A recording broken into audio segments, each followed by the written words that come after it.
Here with Austin Smithey of your hometown Warren Warriors. How you doing today, Coach? Good. I'm glad to be here. How are you? I am doing well. Small school, which automatically means all your kids are participating across all sports. So you're not necessarily seeing them play football here in the spring, but you're seeing your kids out there being active playing sports. How are things going? Oh man, we're rocking and rolling. We've really emphasized our strength conditioning program this year. We've everybody, the entire athletic groups, we're lifting minimum 3 times, usually about 4 to 5 times a week. So we've emphasized big time our strength, and we've seen that play out on the football field, the basketball court, the baseball field. We've increased our wins in all three sports over the last 2 years. So we're seeing these young men start to develop. Now we're getting into my favorite part of the off season, which is our boot camp. So we're done with baseball season. So now we're focusing on team building, leadership building, discipline, all that stuff that's going to help us out come the fall during football season. So we're really placing emphasis on that. We started boot camp last week. And we'll do it until the boys beat us. They beat the coaches, and we'll move on to football, and we'll start rocking and rolling with our spring practices then during the athletic period. But until then, we're going to rock and roll until we build some finely tuned athletic machines. Of course, you know who your seniors are that are about to graduate and move on, and the impact they had on your program last year. So, if you don't mind, kind of go over your team, who's going to be back, what role they played, who's not going to be back, and who might be stepping into that role. So the big kind of the elephant in the room is we lost two really good running backs. We lost two backs, combined 2,000 yards between the two of them. So a big portion of our offense is not going to be there. So we're going to have some guys step up in the offensive backfield. We're going to have some guys like going to be senior Sam Spurlock, who was first team all district player, who's utility player of the year for us. But he's going to have to play a bigger role on offense. I think he was third in the state of Texas in tackles. Is a really good linebacker for us, but he's going to have to play both sides of the ball. We're going to have guys like Zach Tan, who started safety as well as quarterback, is going to have to continue to work on both sides of the ball. We've got some other kids that are coming back that missed last year due to injury. We have a running back by the name of Dylan Araby. He's a name to watch. Very good athlete. Tore his ACL in the AAU basketball last summer. He'll be playing this year. So we got guys like him that I think will do a fine job stepping it up. I'm really excited about what we got coming back defensively. We return all four of our linebackers in our 3-4 defense. We return half our secondary. I think overall we return 8 or 9 starters on the defensive side of the ball. Our offensive line is also another position group that I'm excited about. We were very undersized last year. I say each one of those kids probably gained about 10 pounds on average. So they're growing physically. But wildlife is we got this cohesive unit that's coming back, and that's always big when you have a unit that's played together for a year. We lost 2 seniors, so we'll return 3 if you count our tight ends, and you're looking at 5. So we do got a lot coming back. Like I said, the key returners are going to be Sam Spurlock, Zach Tan, Eli Carroll. He played cornerback for us as well as a little bit of tailback. We got a couple other guys, that I expect to play a big role, like Caden Gage, who played tackle. He started on both sides of the ball for us last year. And a young man by the name of Kobe Moody, he'll be a junior next year. Very good size. I think he's going to grow some more. He's about 6'2", 230 pounds. Very good athlete. Hurt his shoulder in the middle of last year, so we missed him most of the districts. So we're excited to get him back as well. All right.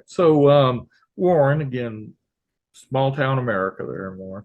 Talk a Right. little bit about, and this will be your second year there as the head coach. So this is really your first full cycle that you're going through there.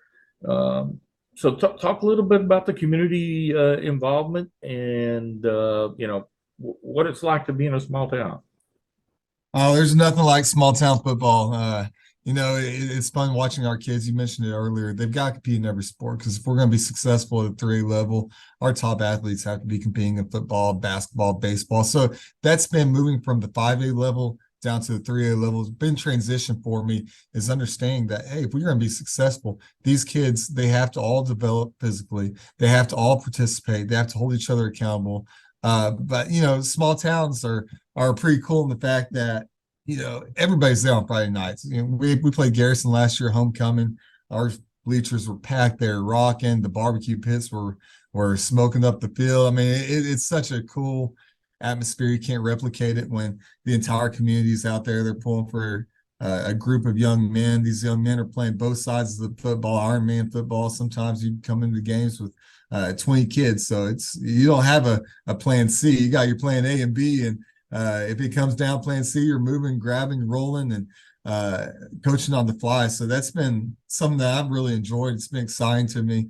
But I love that small town community atmosphere. I love the fact that you go to Warren, Texas on Friday night, there's one thing to do, and that's go watch a football game. And I've really enjoyed that. Yeah, it's not they ask you if you're going to the game, it's they tell you what time the game is. Exactly. And when you talk about barbecue pits, you're not kidding. They are out there, and that smoke is wafting across the field, making everybody hungry. And your VFW post is involved in the national anthem, and it's just complete community involvement with the events there. So shift gears a little bit here and more a big picture thing. Right. What would you say is the number one challenge facing Texas high school athletics right now? That's a great question. And there's a few that come to mind. You think about public school athletics and the political side of it with the vouchers being introduced. But I kind of look at from this perspective, and it's something that's really plagued in particularly basketball here recently. And that's the rise of private, sports specific groups, AAU basketball. I think that's really harmed public school basketball. I think you see a lot of emphasis on promoting the individual over the team and over the community. And one of the reasons I love high school football is I see the way that it brings communities together. And we've seen a lot of that now starting to filter into baseball with the summer leagues and now fall leagues and spring leagues and throughout the year with the private teams and clubs that are going on there, and now football with the spread of these private 7-on-7 teams. So I think that's definitely a challenge that we as athletic directors and head coaches are faced with. We got to figure out how to let those kids benefit from these opportunities that are now available to them, but at the same time started to let them know, hey, community, team first. That's a lot of the opposite of what they're getting at these programs where they're saying, hey, pay your money to us. And I know not all of them are like that, but we get a handful of that. So we've got a lot of challenges in regards to private clubs being introduced, voucher systems being introduced to high school sports. So it is a challenge right now, but it's one of those things you learn to deal with and move on. All right. So let's go from heavy to light. Yeah.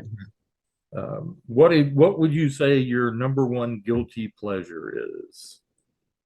Oh, that's a good question. I'm a big time chocolate chip cookie dough bluebell ice cream lover. Can't go wrong with that stuff. So I definitely enjoy a big bowl of that before I go to bed just about every night, but don't tell my wife. Well, Cat may be out of the bag on that. Yeah. Well, Coach, thank you so much for your time today, and best of luck in the upcoming season. Yes, sir. I appreciate you. Thank you for all you do for high school football.